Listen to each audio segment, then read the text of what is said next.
Good morning, good evening, good afternoon, wherever you are. Welcome to Ancient Mysteries Unearthed Fireside Chats, the podcast where we explore the most amazing and intriguing locations in the world, from lost civilizations to buried treasures.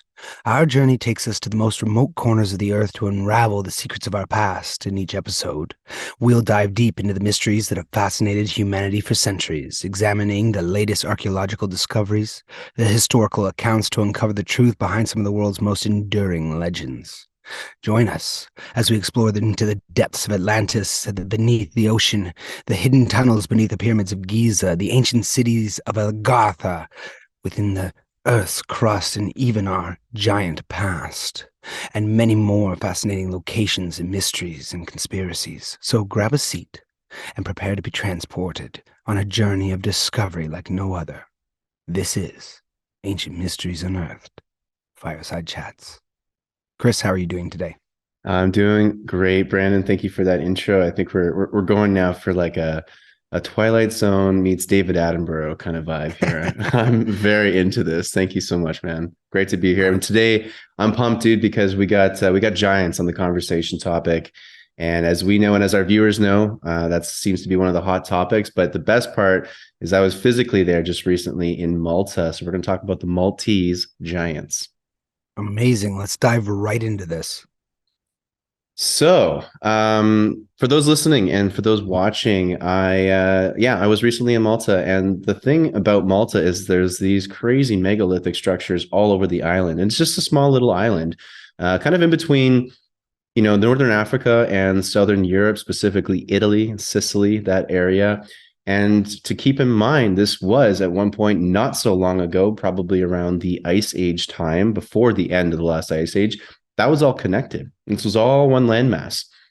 And most of what we see on this world, this planet, changed dramatically only 12,500 years ago. So we were way more connected via land masses. So Malta is this interesting little island that pops out surrounded by ocean, but at one point was probably a really important centerpiece to Neolithic or even prehistoric community of, let's say, beings, because it gets pretty interesting here. We weren't just humans clubbing each other over the head with Stone Age tools. We've got some pretty interesting, compelling evidence that we're going to dive into today to show there might be more to the story of the Stone Age on Malta. And Chris, just so I am using my brain here, the Malta, we have Sardinia. There's lots in ancient Greece, and probably even some. I'm gonna just guess on the Iberian Peninsula, the Roman Peninsula, if I'm saying that correct. These structures are kind of littered all over the Mediterranean, are they not?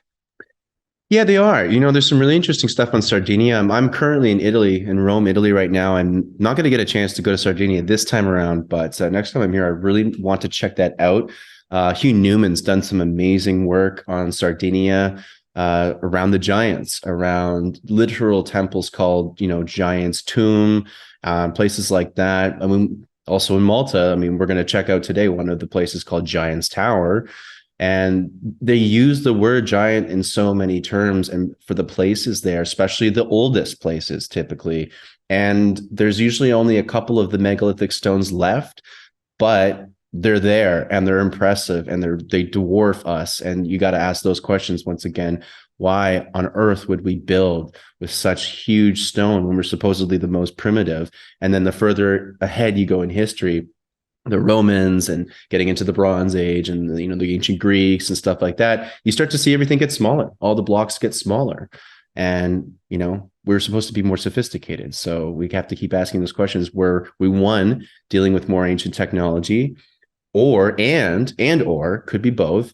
Were these people that were building them actually just massive human beings that could lift these things like they were lifting, a light piece of wood or something? Well, once again, to all of our viewers, we have discussed if you're looking into the evidence of the giants, there are the mounds in North America, the bones that get dug up. There are so many primary documents; they all wash away when the Smithsonian gets involved.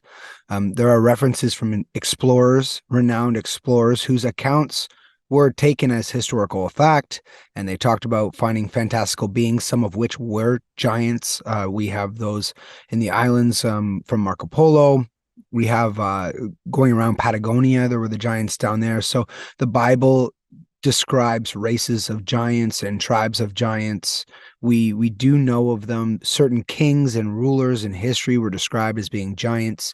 So we're always on this way of trying to justify and explain away this idea and this theme of giants. But it seems that they do come back to even the term Cyclopean masonry, right? So the Cyclops of Greece, one eye, but it was a giant, right? And a man like human like being. So, Chris, take us into Malta and let's see if this theme is persisting there as well. Yeah, 100%. So we're going to start with a temple complex called, and I'm probably going to butcher the pronunciation of this, but it's called Tarxien Temple. And we're going to start off with some photographs here. And the first photo I'm going to share here is just when I was walking up to the temple complex, I noticed a construction crew lifting some small little, local quarried blocks, because a lot of the buildings in Malta are built from the limestone that is everywhere. It's all over the place. Malta is very monochromatic, actually. Every building is just built out of the same kind of beige, gray kind of stone, sort of a sand color, like a light brown kind of color. And I just wanted to remind people, like, this is what we do in modern day. You can see this very, very high crane lifting a pretty small block, like not exactly megalithic at any stretch. These are small little blocks, and yet we throw a big chain on them and we use a crane to hoist them to do whatever it is that we're going to do. So I just wanted to remind us, this is modern age. This is 2023. Okay. And this is what we're doing to move these things. So we're going to move over here to, I just want to double check that I am pronouncing this temple correctly. Tarxien Temple. Yeah, that's about as good as I'll get. Any Maltese out there want to correct me, because these are Maltese temples. Maltese is its own language, kind of a language of basically kind of like Moroccan, or like Arabic meets Greek meets Italian. It's a really interesting language. Anyway, cool. Yeah, so what we're looking at is a wide angle shot of a really incredible temple complex. The thing about this temple complex, there's going to be megalithic blocks I'll show you. But the thing that we're going to also be looking into are a lot of reliefs, carvings that are, when I say relief, for those that don't know, that just means you're, instead of carving into the rock or the stone, you're actually carving everything around on the stone to then have like almost a 3D outward imprinted image, or not imprinted, sorry, a 3D kind of coming out structure or shape. It's basically a lot more challenging to do carvings like that. It'll be much easier to carve into the rock. So we're going to see an example of that. So you can see the head of this film crew. Actually, they're doing a little documentary shoot in there. Just to give you a bit, I tried to only pick photos when I've got people in them, because when you see them without people, you're like, I have no idea how big this thing is. There's no context. So you're just going to get a sense of, like, a lot of the outer blocks here are quite large. These aren't even the large ones. Another thing I want to get everyone's attention to right now, because we're going to see this throughout the episode, throughout all the footage and photos and video that I've got, there are so many of these circle, sometimes indents like you see here. And then a lot of the time also a straight through, almost like a drill. That's a circular drill going straight through. And Chris, you know what? Yeah. Just to point reference, the blocks that the modern crew was building with, you could see that they kind of had prefabbed them, as in they had taken some sort of saw or device to them to kind of make them fit together to probably aid with the building process. I'm seeing with these carvings, to see what they did with the modern ones. I'm sure it's challenging. I've worked a stone that cuts patio stones before, and it's not a fun job. And that thing is running at a huge RPM. So just looking at these stone circles immediately, and even the shape of this cylinder kind of one in front of us, this is quite impressive already. So yeah, and we haven't seen anything yet. So this is a wide of again, this whole temple complex here, just to give you a sense of the size of it. Not fully excavated. There seems to be, more, of course, as always in this ancient world. There's just so much stuff under the ground. Again, we're just seeing these drill holes. I'm going to call them drill holes. Could we have done them with primitive tools? Yeah, it's possible. These are all limestone. Limestone is a lighter, not a lighter stone. It's a less dense stone. We're not talking granite like we have in Egypt, where that's just like, You'd have to have diamond tip tools. You could do this, but it would be extremely challenging. And it would take a hell of a long time because if you're using limestone to cut out limestone, you need something denser to cut through something. You know what I mean? Like you need something denser than limestone to really make an impact. So this would have taken a long, long, long, long time for them to do these kind of carvings. Maybe they did, but I really don't know.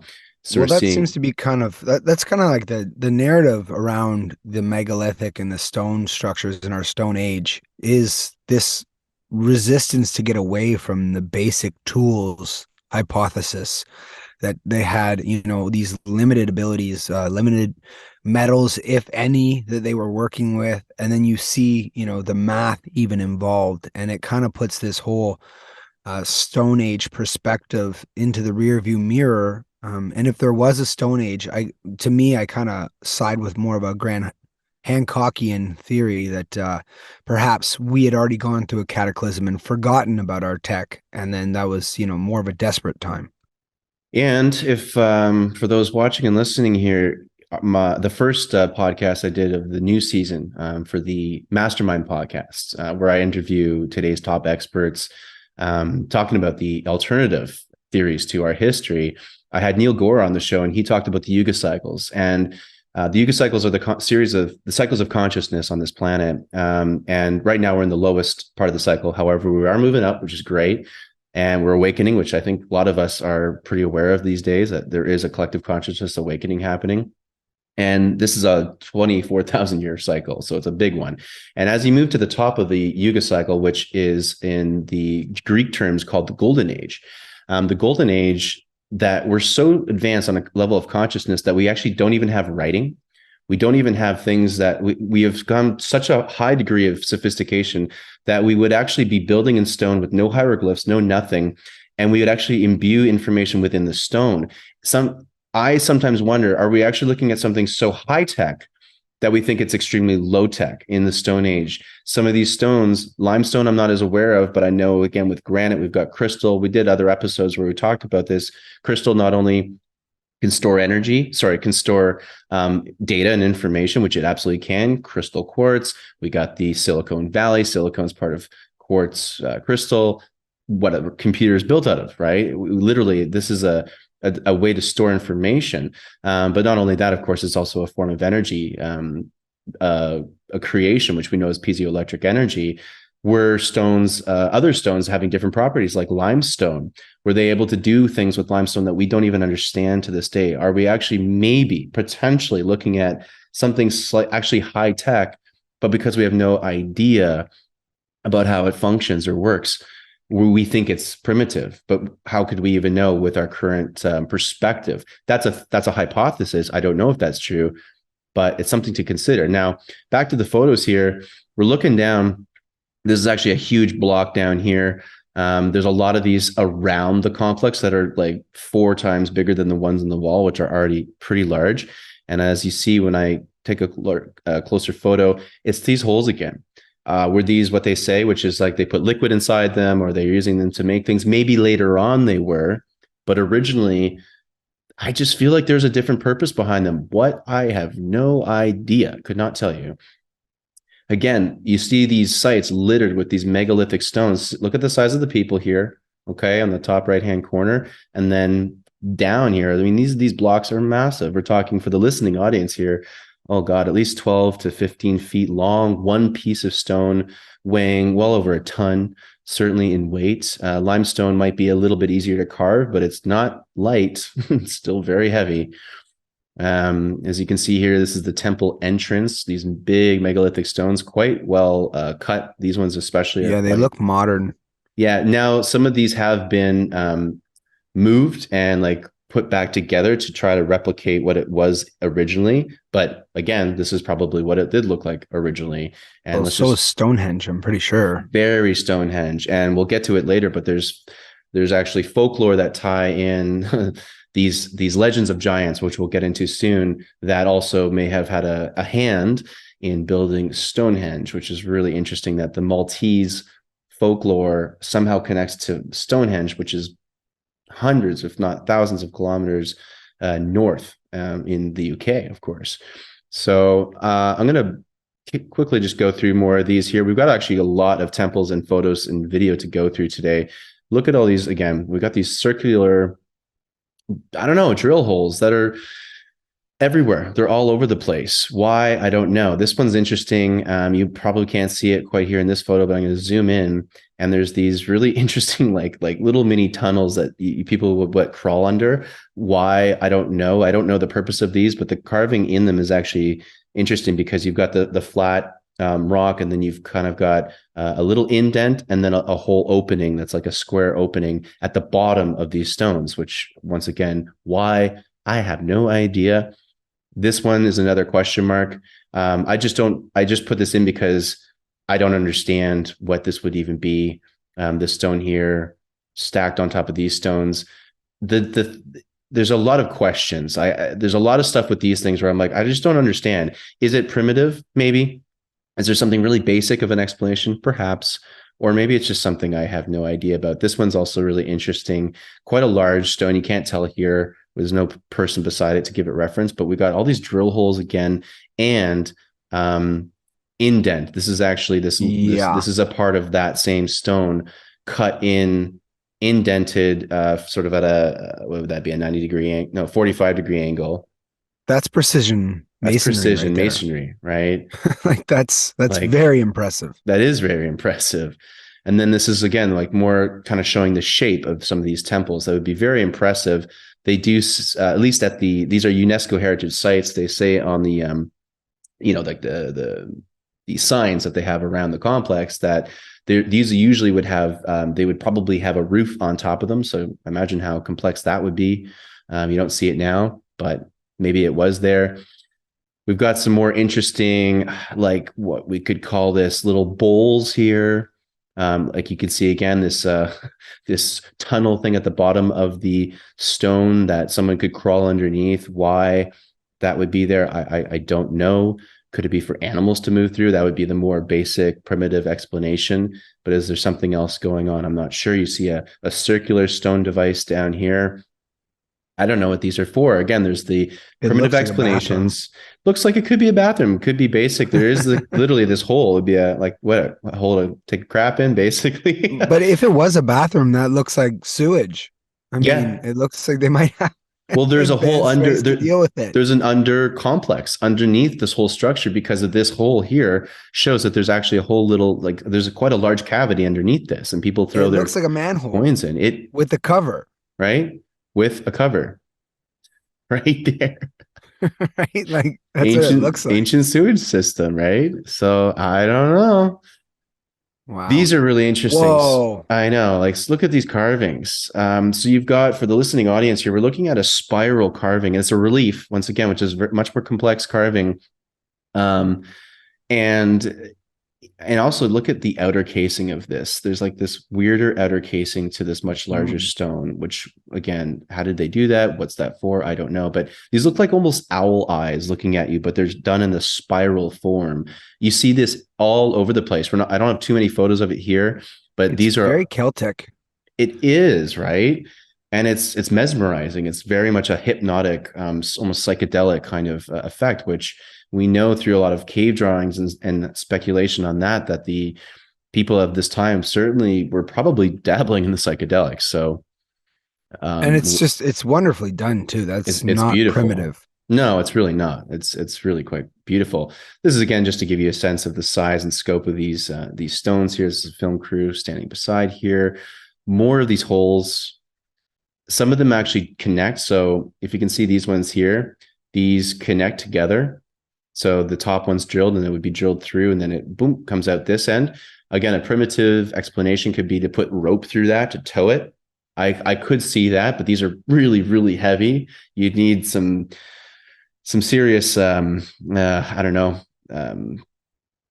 You got to think, Chris, that like drilling holes through it to tow it, there's got to be an easier way than drilling a hole to put a rope through. Exactly. It looks to me, I'm like, my brain goes to, it might be a way to bind the stones together, maybe, or. Mm-hmm. And you've Who got see knows? these bigger holes and these much bigger stones here, and then like it would be like you could fit something almost through them here. I don't know what or why, but that they're on the same level, which is interesting. Well, there might have been Um, materials that were more susceptible to disintegration over the years that were they're in just there too. gone. Yeah. Check out this little statue too. It's actually not so little; it's quite large. I got a video I'll play for you guys in a second where I describe this whole.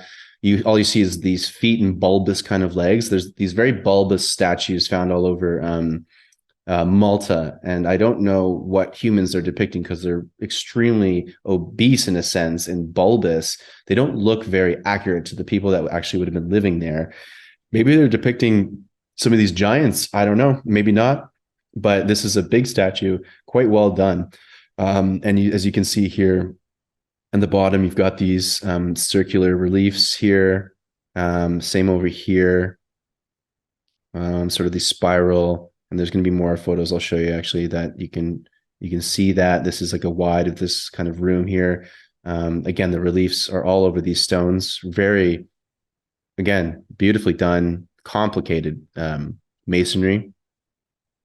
This is a Yeah. little interesting doorway. Not a doorway, it's tiny. You could fit like your head in there. Not sure what the purpose of that looks like. Maybe like an ancient oven. I don't know. An ancient Um, dog door. dog door. I mean, like that's what these things look like, right? But I have no idea what they actually. No, If we're looking at like a lost way of living and technology and maybe a spiritual almost kind of technology, who knows what that would actually be for? Again, really incredible carvings here. well, think of finding a garage, right? That serviced cars, and all you have is a horse, and you're trying to figure out what they were doing with it. That's a good analogy. Yeah. No, I love that, Brandon. I didn't mean to cut you off there. Like that's a good analogy, right? Like what would you think? You would have no idea of understanding it.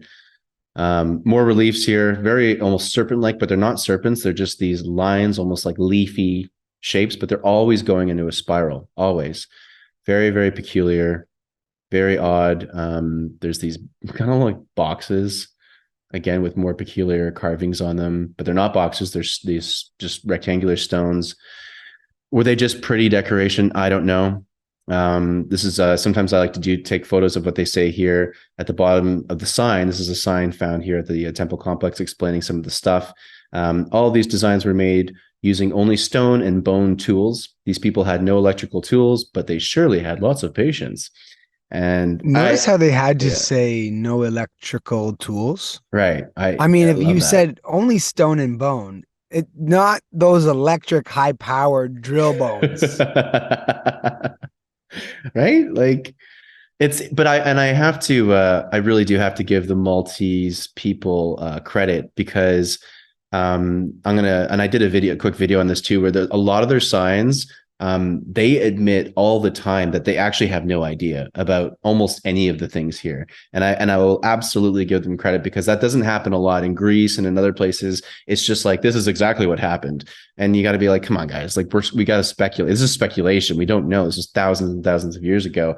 The Maltese Archaeological Society, I will 1,000% give them credit. They admit a lot, and I've taken lots of photos of these signs where they're like, it might be this, it might be that. We have no idea, and I'm like, cool. Thank you for being honest. Yeah, at least be honest, right? Respect, I mean, respect. we don't know anything. We're the same thing. We're just postulating and wondering. And I think the sense of wonder is one of the strengths, and one of the strengths of our audience here too. Obviously, if you're here, like and subscribe. By the way, you're like-minded that way. Yeah, 100%. So I think I can move on. I had some videos I was going to show from this, but it's all the same kind of stuff. It's what we've already seen here. So we've got a lot of things to go through today. I'm going to jump ahead to another really amazing. Actually, I'm going to take a quick detour. I'm going to go to an interesting phenomenon called called cart ruts. These cart ruts are found all throughout the whole island. I've got a couple of photos here that I will show you and a video. And then I'll pull up a couple more images on the web because they're all over the place and they're quite interesting. So these are a couple of photos of the cart ruts. And so this is down by the water. This is like I want to say it was about at least 30 centimeters. We're talking like maybe half of, well, 3/4 of a foot in width, which is definitely not the size of a cartwheel. And also a cartwheel would not create this kind of erosion. There's only one here, and they actually go right out into the ocean. And again, to give them credit, they don't actually have any idea what they are. They call them cart ruts, and because they have no idea what the explanation of these things are, but they're these kind of straight, relatively straight lined, eroded features that we find all throughout the island, and they don't have an explanation for this whatsoever. I'm going to show you a quick video now that I took just to give you a better sense of this one, and then I'll also show you on some couple of images I found on Google that show you just how prevalent these are throughout the whole island. It's really, I don't know, it's really interesting. So let's take a quick gander at this one here. So all over Malta, there's these rut lines, or what are known as the rut lines, and they actually can lead all the way into the water and further in, which would indicate that these were built when this was not underwater, when this wasn't underwater, which would beg the question, how far back does that actually go? They say it might be back to the classical period, the Bronze Age. I think it's older. Why would you be building things into the water for no reason? And these rut marks, some of them claim to be from wheels. I can't imagine how that would be from a wheel, personally.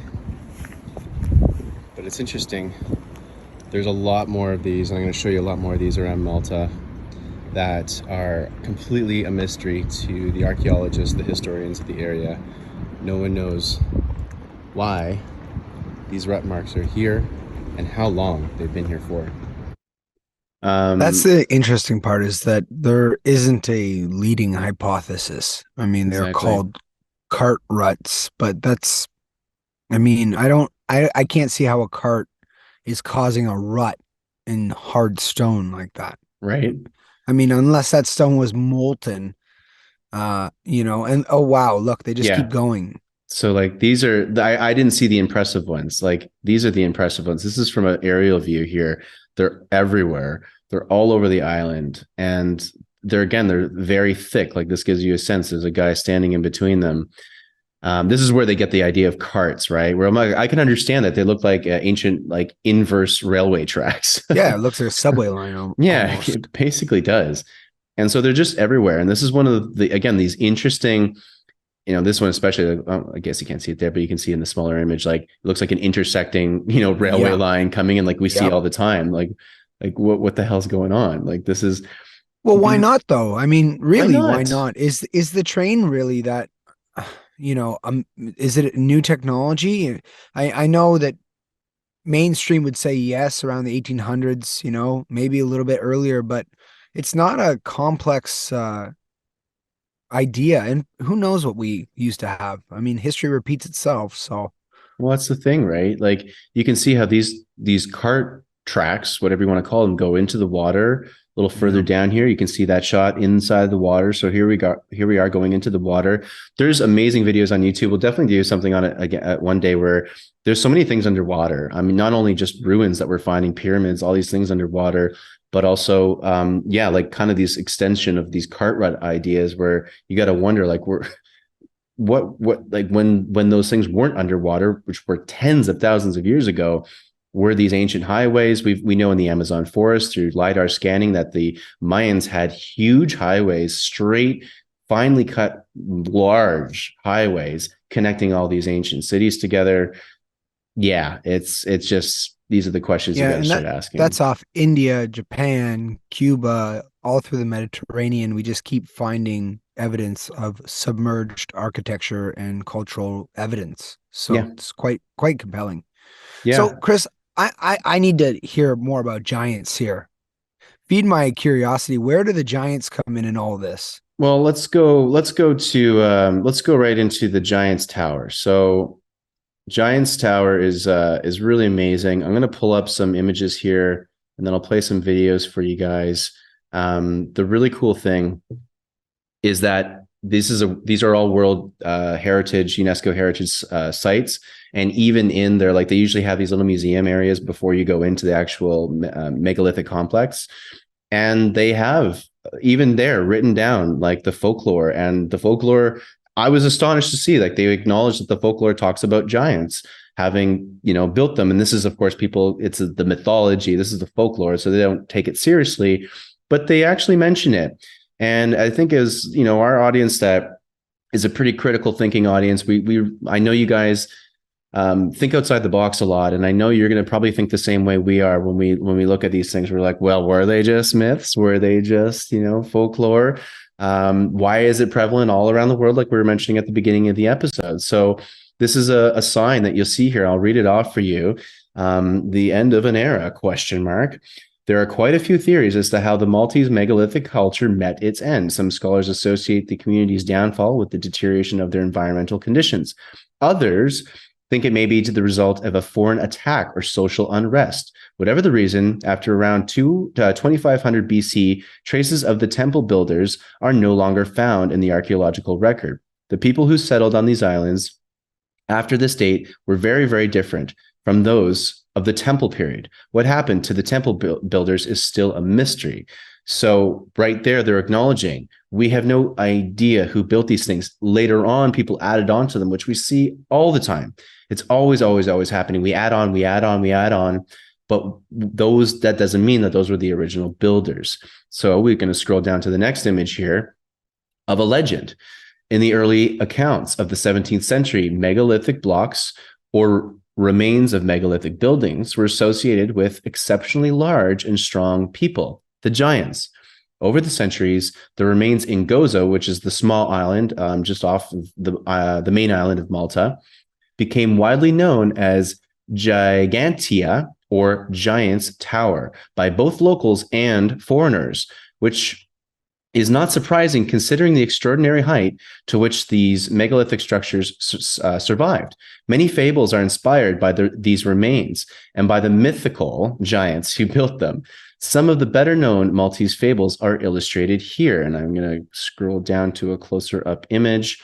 We've got a clear giant depicted in his illustration here, and it says, image of giant helping Merlin build Stonehenge, from a manuscript of Roman de Brute, written by the Norman poet Robert Wace in the 12th century.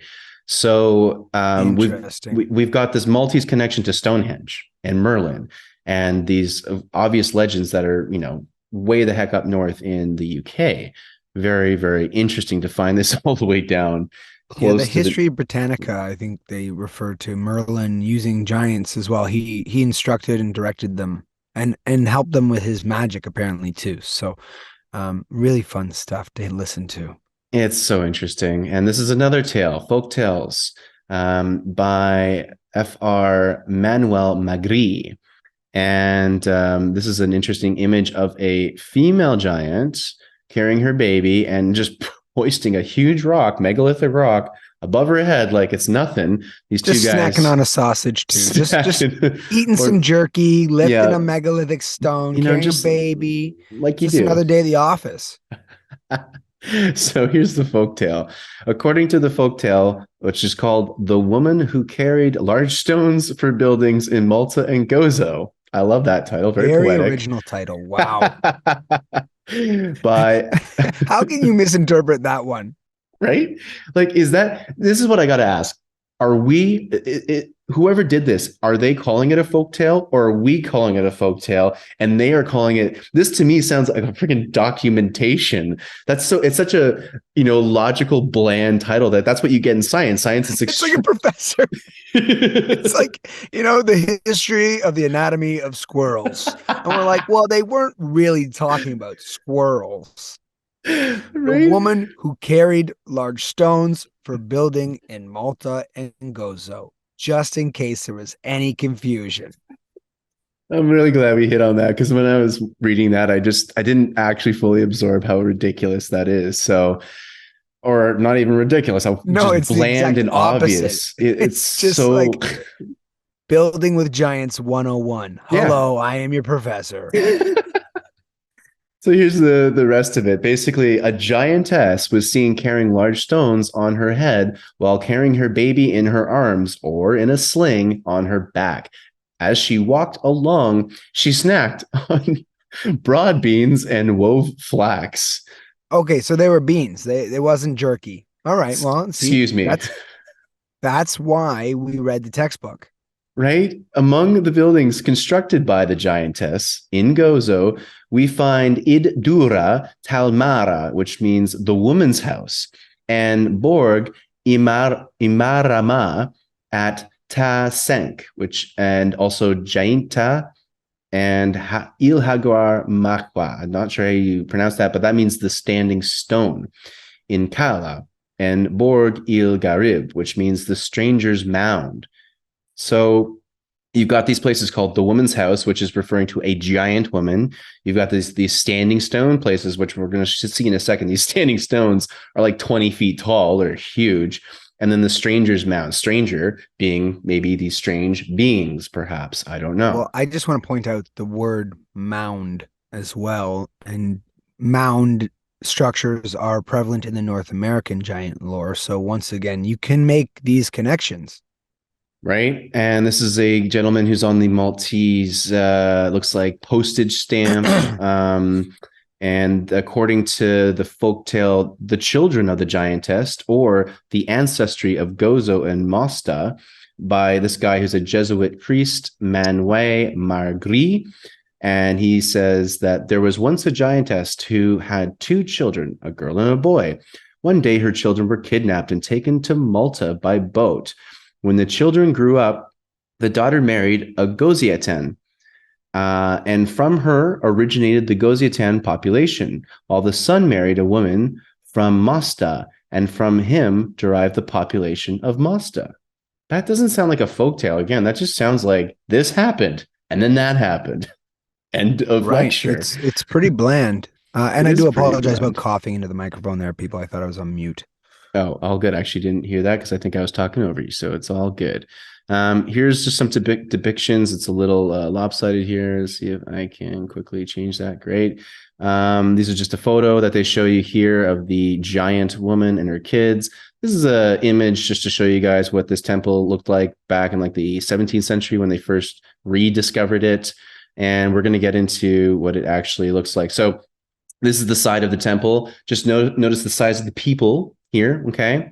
Always trying to get it with people in the shot because that's the easiest way to get a sense of the size of these stones. This is me beside one of the megalithic stones here, twice my height. I'm 6 feet, just slightly under. So that's about 12 feet high. More circles. More circles. We're going to see a lot more of these, like in this guy right here. What the heck is that? Look how precise that circle is, though. It's pretty precise. Like it's not precise like I've seen in Egypt, which is it is next level insane precise, but it's still precise. But that looks like a drill. That looks like a drilling, you know? I mean, Yeah. how else do you get a circle out of a stone? That's not an easy task, especially now when I see, they're in every shot. Yeah, and check this out though. So if it was a drill, there's no drill mark. So if it's a drill, it's not the kind of drill we're used to. It's maybe a sonic drill. I don't know, right? Question mark. Not sure. But you would see kind of in the modern times, you would see these drill marks. And it's weird in Egypt, you do see kind of stuff like that. But here you don't. How did they do it? Could it be? I always go back to sound. Sound does everything. These are some of the sort of the height. Now these are all smaller stones here, but on the outside of these stones, you'll see in a couple more images that they're just massive. They're absolutely massive. It's insane. Well, Chris, I kind of noticed too that it looked like from when you showed the depiction when it was drawn, from the days gone by, the largest stones are on the bottom. Now maybe Yeah. that's because they were the hardest to lift, but a lot of these structures talk about having temples built on top of them. So I'm wondering if that's also following in suit, that perhaps the oldest structure are the largest ones, which is always is what you wouldn't expect, going by our linear history model that we practice. Yeah. But yeah, larger stones, smaller stones, same thing at Lebanon and lots of other places. Yeah, it's exactly it, right? And so this is just trying to give it some perspective here. These are some of the megalithic stones inside. Gigantia Temple, Giant's Tower. Some more circles. Like, what is going on with these circles? It is so crazy weird. Again, trying to give you some perspective here. These things are just gigantic, easily 15 feet tall. Check out the size of these guys at the top here. Some more. Again, there's a huge circle in this one here. And just to give you more perspective, like look at that, another drill hole and quite a So large one megalithic thing's for block. certain, Chris, is that these circles would have some purpose, Of right? I course, mean, yeah. whether it was just pure aesthetics, maybe that was, one of their signs of beauty or something, but I'm gonna guess there was probably more of a practical use to making these circles, because why go through the effort of putting circles everywhere? Like what? Like look at this. Like what the heck's going on here? Right, look at Um, that. Look at that. These are quite precise. And that I Is that a figured different stone? yeah, these are all different stones. Right, they go right through the rock. I mean, I know. if that was my task for the day, if my foreman on a construction site was like, "Oh, you have to drill a bunch of stone circles," I'd be like, "Oh my God, I hate my life. This is Exactly. so difficult." I know. And so some of them don't go through, which is also interesting. Is that on purpose? Is there another purpose to that? I don't know. Did they just get tired, like you said, and like, okay, I'm I done, doubt they got tired though, because they were right? so successful and they did it so many times that going through and having it partially go through seemed to be intentional. Yeah. And again, let's just look at the size of these stones, especially this one on the right, like dwarfing this woman. It's almost 3 times her size. And if anything, drilling the holes would be the easier part because how the heck did they move these things in the first place? That's the hard thing, like just to give you more perspective, how big this temple complex is. We're going to cut out here to a wide in a second. This is a group of some German tourists. I was just trying to find other people to try to take photos of so I could give perspective. This is the full complex, as you can see on the wide image here. I'll zoom in just to show you once again. These are the people. Okay, remember the size of the people, and look at the size of these blocks here. So just massive. This is a better image too. Look at this. Another Wow. hole.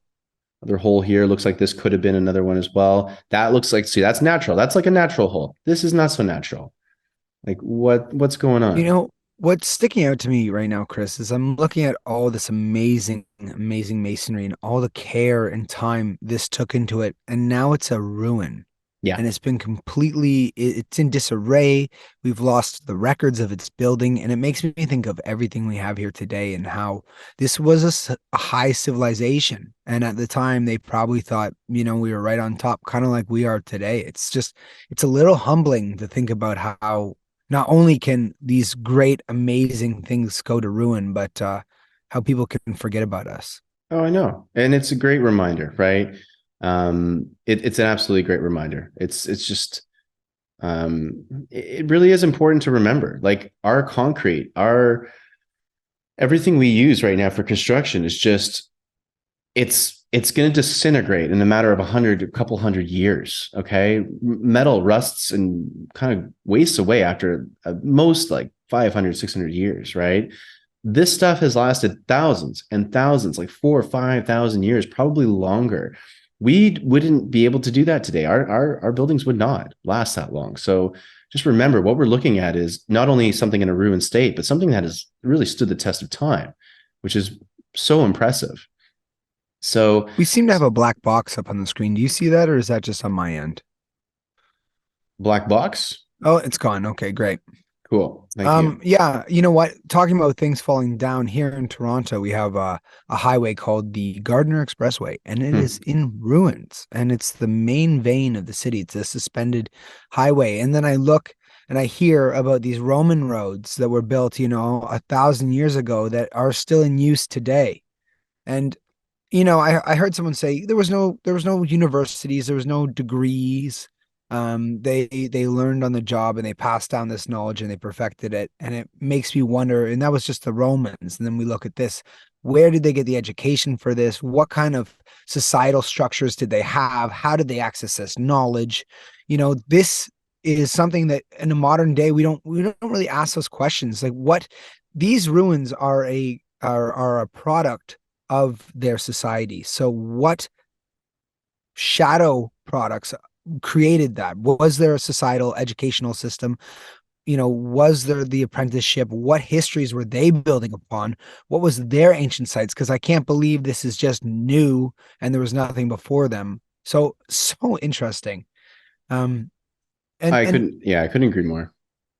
so these Malta informational excerpts you have photos of, was there more about the giants with them? Did they talk more about the giants? Because I noticed that the giants tower, the lore is that the giants did build them and they used them to spy upon oncoming ships to prepare to defend themselves, and that all the structures were built by the giants, and that goes back to Greek too. It's a cross cultural phenomenon that these cyclopean masonry sites were built by giants. Funny that they're named that way.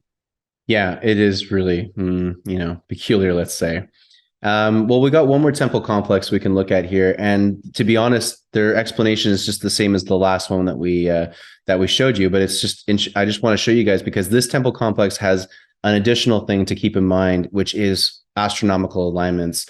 And although that might seem like okay, who cares? Like they just use it as a calendar system or something like that. Astronomical alignments have, in my opinion, a lot more significance. So this is a temple complex, and there's two of them in this area called Hagar Kim and Menardra Temple. And these two temples, they've actually been able to measure astronomical alignments, as you'll see here by these lines that they've drawn in these scale models that are much smaller. And you can kind of look at them from a bird's eye view. And you've got basically, I'm going to show you here. You've got on the right, I believe it's the summer solstice. On the far left, it's the winter solstice. And on the middle, I think it's the spring equinox. And you've got clear alignments that would be showing you, and I'm going to show you in a second with the photos of what this looks like during those times, certain light hitting certain stones at those significant times. And I think I've talked about this in other episodes, but okay, the astronomical alignments, is it just for a calendar system? Or depending on the earth energies of where these are built, the stones in which we're using, the shape of the structure that we're creating, whether it's sacred geometry or something else, and then lining it up to these hot spots or these points of high energy during the year where the sun is, let's say, for the spring and fall equinoxes, that's when you've got the same amount of daylight, same amount of darkness. And the Earth does emit different forms of electromagnetic energy during those times that are high points during the equinoxes. And then you have the solstices, which are the extremes, right? The longest days of the year and the shortest days of the year. As the Earth, there's a researcher, John Burke, who did amazing research over thousands of sites all around the world, and he measured spikes in electromagnetic energy during certain times during the year, and they were at their highest in terms of energy during the solstices and the equinoxes. So were they building these temples just to keep as a calendar, or were they actually harnessing astronomical energy, earth energy, and then combining that all together in a structure like this to do what? I don't know. My guess is maybe a form of Stargate, some form of communication to other beings on other places throughout the cosmos. I know that sounds nuts, Well, but maybe why you have to not? line up like if it was the old cans with the string between them. You have to line it up properly for the string to carry the sound. So perhaps in the astronomical realm, at certain alignments, maybe you can have proper communication. My brain was going off. I heard someone talking about having seeds out in the sun at certain times is really good for them to start the germination process, and it was very, astronomical, and I was skeptical of it at the time, but then I'm looking at this thinking like maybe they're blessing their harvests, maybe they're harnessing this energy. It might also be multifunctional as well. I um, would think it's multifunctional. Right? I mean, why do all the ancient sites line up and they put an emphasis on the solstices? There's They all do. equinoxes. It's They crazy. line up to certain constellations, and this is throughout Europe, throughout Mesoamerica. Just show me the ancient structures that have, they don't have they're just old structures built together. There's nothing binding the stones together. They're amazingly cut. They're lined up to the stars. And why did we fall out of fashion with this trend? All of our buildings today, they are not lined up. with the solstices and the equinoxes, a lot of the buildings today are just, they lack any inspiration even to them. There's no beauty in a lot of our modern day buildings. So are we really advancing, or are we digressing away from certain things and certain technologies that are the technologies of the universe, I wonder? Yeah, right. These would be in a sense universal technologies that every planet could be tapping into, right?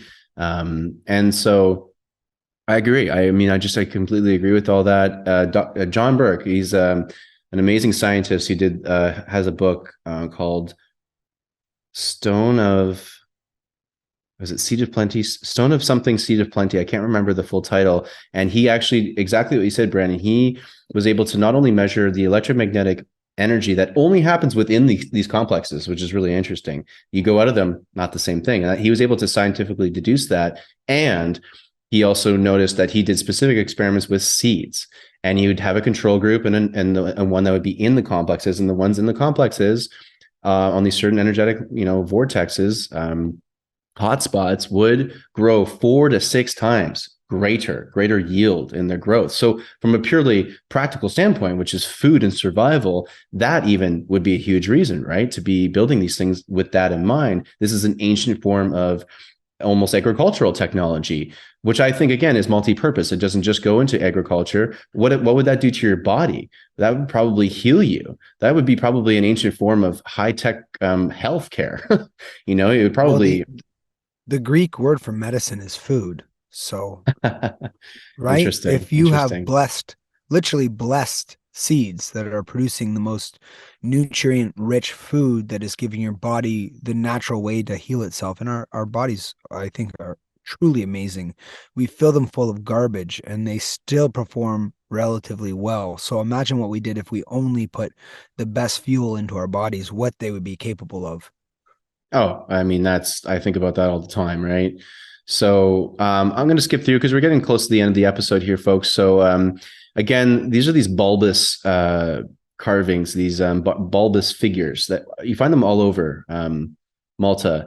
These do not look human. Like, look at the size of these massive, like these are very famous. There's like the Venus sculpture. That's a very, very, very famous sculpture. It's because it's one of the oldest in history, and it's taught in a lot of art history classes. These are all over Malta, but they don't really accurately depict a human. So what are they actually depicting? They compare it to a sumo wrestler here, but even that's not quite accurate. Again, to give the Maltese credit, question mark, question mark, question mark. We may never know, as they say. They don't know what these actually represent. These big bulbous figures. It's a big question mark. Were they the giants? Maybe, maybe not. Maybe it's metaphorical. I have heard a really interesting theory that some of these figures actually represent aspects of our brain, parts of like a brain stem or things like that. It's a different episode altogether because you need the visual parts of the brain to really to juxtapose beside these images to really see what we're talking about. But I have heard someone have that theory, and it was compelling. It was Well, you compelling. know what, Chris? Just looking at them and purely, just at what it is a a gluttonous body type. So a lot of these structures, our mainstream conception of them will say that they predate agriculture. A lot of them do, at least anything organized on a large scale. But even to mass a body type with a BMI like that, a lot of cultures think that obesity is a form of success, Mm-hmm. because if it's hard to gather enough calories to put on weight, if you are able to put on weight, it's a sign of wealth. So I'm, just saying that to have someone who has put on so much weight and been so successful is a sign of an abundance culture, right? I mean, at Yeah. the very end of the day, if it's not depicting a different being and maybe a giant, and maybe it is, but to once again say that these were primitive people, I don't think primitive people are going to be able to amass a body type like that without a proper society, a proper food source, and a high standard of living as well. Big time. And getting back to the Giants here, this is coming from a another gentleman who says these temples are made of such large blocks that only giants could have built them. Let's read this in more detail. Legends surrounding megalithic monuments around Europe often associate them with giants. Stonehenge, for example, is mentioned in Arthurian legend. which maintains that Merlin the wizard directed its removal from Ireland, where it had been constructed on Mount Killaras by giants. In the 17th century, it was common belief that giants had inhabited the Maltese Islands in the past. Just want to remind everyone. The giants are littered in our history. I mean, we're getting it from Europe, we're getting it from Malta. They all talk about giants. And like, look at the size of these stones here, folks. I mean, just it's massive. These things are huge. Some of them are 20 feet and weighing up to 30 tons each. Incredible, just incredible size. This temple complex here is just massive. I believe this one is Hagar Kim, and or if it's not that one, then it's the Menara or Menardra temple. Either or, these things are just huge. Just to give you a sense of the scope of this, I mean, just massive megalithic blocks, especially on the outer casing, the outer wall of this complex. And then you've got these pretty amazing doorways. Now, they aren't giant doorways. I will say that these are doorways that, humans do walk under. A giant would have had to crouch underneath these. So I will absolutely admit that, but maybe they got reconstructed like that, or I don't know. There could be other reasons for this. The Merlin myth, right, was saying that Merlin instructed the giants to build it. Correct. Right. So Correct. what if they were built by giants for us, perhaps? I mean, they'd be a great workforce, wouldn't they? If you could harness a giant, I mean, look at the Game of Thrones episodes when the armies have giants and they just crush a Saurus. Yep. more of these reliefs here, these spiral reliefs that you just find all over these Maltese ruins here. This one's really weird. Wow. That looks like.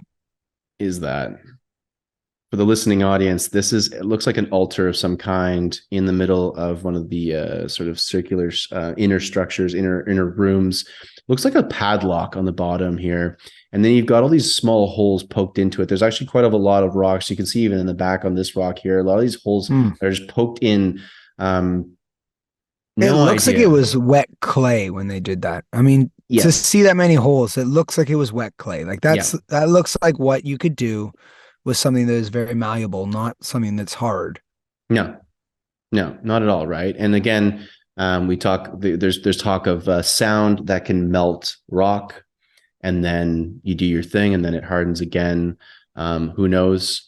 These are, again, just more of these circular depictions. And then again, you've got these holes that are poked into it like a pencil, just poking into it. No problem. Really weird. Then there's these. I mean, go ahead. I was going to say that when I see holes like that could be, it looks like the way they used to read multiple choice answers. They push it through a machine, all these holes. Right. That could be a language or a message in there that could be deciphered, maybe by pushing sound against it. Maybe it reverberates in a certain way, or there could have been technology that was back in the day. I mean, I don't think my iPhone is going to last the test of time. It might fall apart, disintegrate, or there would be technology that wouldn't last as long as stones. So what if we're just missing the devices to read them? Yeah. Or the practices to utilize them, Oh, 100%. It's crazy. I mean, you get these weird windows almost like carved into, indented into the rock and then open there. Why? Maybe it's it does look like there's a sill, as if you could, like a push something into that. Mm-hmm. And then once again, these odd circles. Why? Only in certain ones. Then you got these like tables, which maybe they're just tables. They very well could be. These could just be tables, or they could be exuding energy, and you could be putting things on these tables to have, again, if this is ancient stone technology, maybe there's things that are energy coming through these tables that you'd put something onto them, and then something happens, some sort of phenomenon. I don't know. That'd be so cool, right? I think so. Yeah, let's imagine that, and then maybe the way the universe works is that's what it will be, and we'll rediscover it. I like your thinking. Again, just looking at the megalithic size of these things, I mean, it's just spectacular. I'm going to kind of scroll through it. This one I kept because look at this this island in the distance. It's the only one like that out there. It's just like complete flat ocean, and then this mountain in the distance. It's got its own special ecosystem on this island, and it's a last remnant to show again this landmass that was connected to the south of Italy and the north of Africa. It's again just a reminder of what our Earth looked like not so long ago. More megalithic stone, more megalithic stone. I mean, it is just crazy. Look, check out the size of these things here. Look at the size of these people. Now, granted, they're a little further in the distance, but still, these are like easily 20 feet tall. Just nuts, just crazy. See, they're Well, standing a little closer to them. a lot of the islands are littered with, pyramid-like structures and megalithic structures. It's just so amazing. I can't believe I got taught, history, and we didn't, when we talked about prehistory, we just went from, you know, uh, basically like Australopithecus afarensis, which is our primitive ancestors, to the Greeks and the Yeah, we skip Egyptians. We everything just there. jumped. We we passed over so much. I mean, look at so these are 5.2 meters tall. That's again like over 20 feet, and then 20 tons, 20 freaking tons in weight. Some of these stones. How do you move 20 tons today? How do you move it? It's not an easy task. No, no, it is You're getting a not. team of engineers, or you're having well developed cranes and technology and hydraulics to move 20 tons. So this is the next temple complex just down the road, literally just walking down from there. You got another one. What was the purpose of these? Was it purely for worship and ritual? Maybe later on it was, maybe, but I'm a big believer in this multi-purpose higher technology that we've just forgotten, that we've just lost. I just And don't buy I don't buy doing all of this work and having it be so precise in math that it lines up with the stars for the reasons that we get told. It seems, no, doesn't make sense. if I was a detective and this was a crime scene, I'd be like, something doesn't add up here. 100% it doesn't add up. That's what I feel like I'm doing here is I'm just like an amateur archaeologist detective going around being like, okay, this is what they're saying, but what are we really talking about here? I mean, all the photos you guys are seeing right now will be available on the Ancient Mysteries Unearthed community, online community membership. So, sign up for the community, check out all the travels I'm going to be doing from now and forever for the rest of my life will be available. All of it will be available on the archive of the community.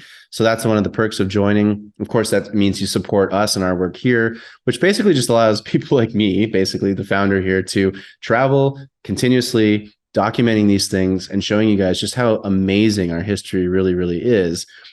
And I didn't get a chance to really show you much of the video because I actually find the photos are a little easier to analyze and go into on this podcast. But the videos that I've done will be mostly certainly shown. I've done a lot of like quick ones for YouTube and social media. So check those out, of course, on Ancient Mysteries Unearthed on YouTube and on our social on Instagram. I believe we'll be on Facebook and all that stuff too.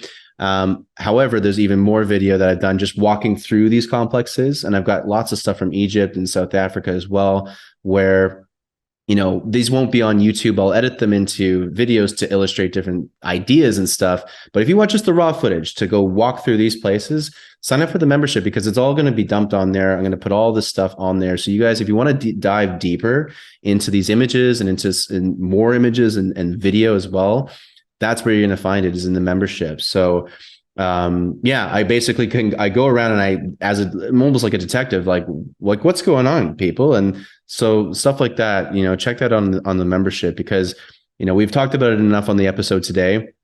And this is kind of the last of the images I'm going to show you guys for today here from Malta. But there's more. And if you want more and you want to dive deeper, sign up for the membership, $9.99 a month, 33 cents a day.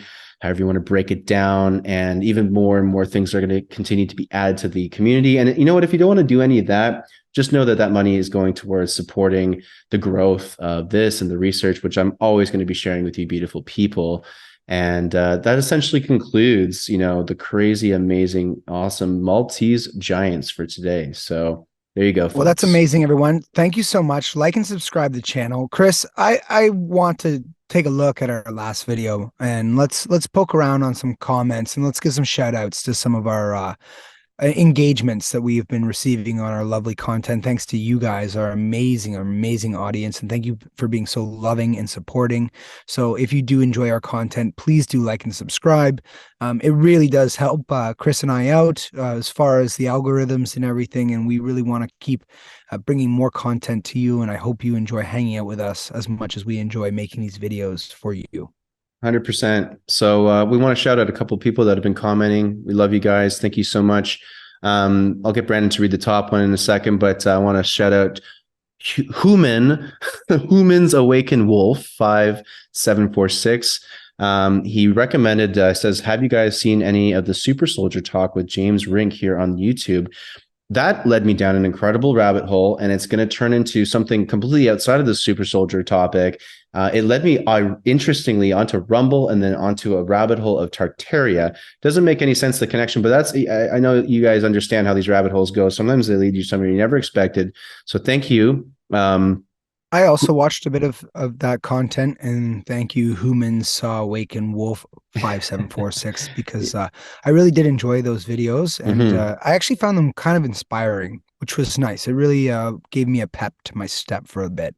Me too. So thank you. And again, these comments are really amazing, everyone. They are the lifeblood of the channel. So Brandon, go ahead and shout out your favorite one here. Yeah. So Randy Macon 477 2 weeks ago, actually, to this day, he said, guys, for someone who was introduced to alien gods and the mining of our planet at a young age, I appreciate your awesome defense of Zachariah Sitch. And so he goes on in detail. I won't read the whole quote here, but yeah, I really appreciate that, because I've read some of his early work and I know he gets a bad rep, but I do feel like, there's a bit of let's pile on to him rather than saying, let's look at the work he did and thank him for his research, because it did come at a time where that was very groundbreaking and he was an academic. So I can only imagine the hurdles he had to go through. And I love the idea of this Nibiru coming from an ancient place where their atmosphere is failing and they're mining earth for gold to repair their atmosphere. And if you look at it, gold is quite rare in the universe, and earth is like a universal gold mine.